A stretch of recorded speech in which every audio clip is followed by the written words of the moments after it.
നമസ്കാരം. Raf talks ഫുട്ബോളിലേക്ക് ഏവർക്കും സ്വാഗതം. ഇത്തവണത്തെ യുവേഫ യൂറോ കപ്പിന് ഇന്ന് തുടക്കമാവുകയാണ്. ജർമ്മനിയും സ്കോട്ട്ലാൻഡും തമ്മിലാണ് ഇന്ന് നടക്കുന്ന ആദ്യ മത്സരത്തിൽ ഏറ്റുമുട്ടുന്നത്. ജർമ്മനിയിൽ വെച്ചുകൊണ്ടാണ് ഇത്തവണ ഈ ഒരു ടൂർണമെന്റ് അരങ്ങേറുന്നത്. ഇന്ന് രാത്രി ഇന്ത്യൻ സമയം 12:30 ഈ ഒരു മത്സരം നടക്കുക. ഇതുമായി ബന്ധപ്പെട്ട ചില കണക്കുകൾ, ഓൾ ടൈം കണക്കുകൾ നമുക്കൊന്ന് പരിശോധിക്കാം. അതായത് യൂറോ കപ്പിന്റെ ചരിത്രത്തിൽ ഏറ്റവും കൂടുതൽ കിരീടങ്ങൾ നേടിയിട്ടുള്ള ടീം അത് ജർമ്മനിയാണ്. ജർമ്മനി 3 തവണ യൂറോ കപ്പ് സ്വന്തമാക്കിയിട്ടുണ്ട്. അതോടൊപ്പം തന്നെ സ്പെയിനും അവിടെയുണ്ട്, 3 തവണ അവരും സ്വന്തമാക്കിയിട്ടുണ്ട്. ഇറ്റലി, ഫ്രാൻസ് എന്നിവർ 2 വീതമാണ് യൂറോ കപ്പ് സ്വന്തമാക്കിയിട്ടുള്ളത്. ഇനി യൂറോ കപ്പിന്റെ ചരിത്രത്തിൽ ഏറ്റവും കൂടുതൽ തവണ പങ്കെടുത്തിട്ടുള്ള ടീമുകൾ ഏതൊക്കെയാണ് എന്നുള്ളത് നമുക്കൊന്ന് പരിശോധിക്കാം. 1-ാം സ്ഥാനത്ത് വരുന്നത് ഓസ്ട്രിയയാണ്. 18 യൂറോ കപ്പിൽ അവർ പങ്കെടുത്തിട്ടുണ്ട്. അതുപോലെ തന്നെ ചെക്ക് റിപ്പബ്ലിക്, സ്ലോവാക്യ, ഹംഗറി, ഡെൻമാർക്ക്, തുർക്കി ഇവരൊക്കെ തന്നെയും ഈ ഒരു സ്ഥാനങ്ങളിൽ വരുന്നുണ്ട് എന്നുള്ളതാണ്. 18 വീതം ടൂർണമെന്റുകളിൽ അവരൊക്കെ തന്നെയും പങ്കെടുത്തിട്ടുണ്ട് എന്നുള്ളതാണ്. അതോടൊപ്പം തന്നെ പോർച്ചുഗലും പോളണ്ടും 18 വീതം ടൂർണമെന്റുകളിൽ പങ്കെടുത്തിട്ടുണ്ട് എന്നുള്ള കാര്യം കൂടി ഇവിടെ ചേർത്ത് വായിക്കേണ്ടതുണ്ട്.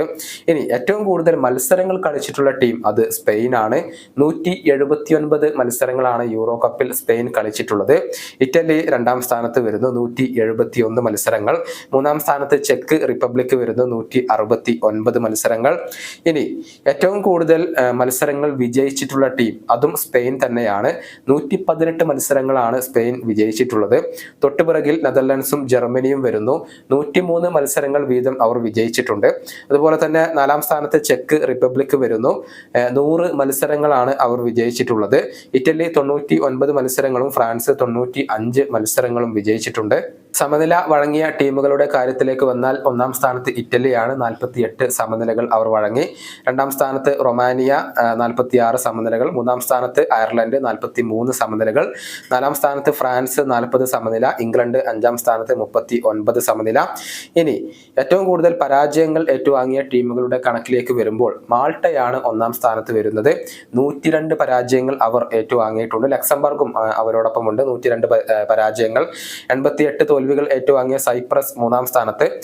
85 തോൽവികൾ ഏറ്റുവാങ്ങിയ സാൻ മരീനോ 4-ാം സ്ഥാനത്താണ് വരുന്നത്. ഏറ്റവും കൂടുതൽ ഗോളുകൾ നേടിയ ടീം അത് സ്പെയിനാണ്, 407 ഗോളുകൾ.